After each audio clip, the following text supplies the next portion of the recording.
काय आंदोलन? मराठवाड्यासह हिंगोली जिल्ह्याचंही अतोनात नुकसान या अतिवृष्टीच्या पावसामुळे झालेलं होतं।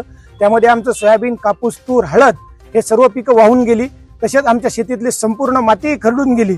सरकारकडून आम्हाला अपेक्षा होती की सरकार भरीव मदत करत, परंतु सरकारनं 8,500 रुपये त्या ठिकाणी घोषित केले आणि त्यातही शेतकऱ्यांच्या खात्यावर 2,000, 3,000, 4,000 अशी तुटपुंजी मदत देण्याचं काम या सरकारनं केलं। त्यामध्ये आमचा दसरा तर काळा झाला आणि आमची दिवाळी काळी होणार आहे। म्हणून ही आम्हाला तुटपुंजी सरकारची मदत नको आहे।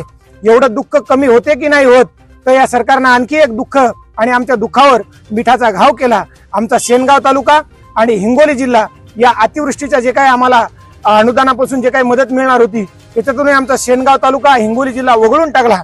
म्हणून या सरकारनं जे काही आम्हाला तोगडी मदत दिली, आमची शेतकऱ्यांची चेष्टा केली, तर ही मदत आम्हाला नको आहे। म्हणून ही सरकारच्या तोंडावर आम्ही सर्व शेतकरी फेकून मारतो आणि ही सरकारच्या तोंडावर आम्ही ही मदत फेकून मारलेली आहे।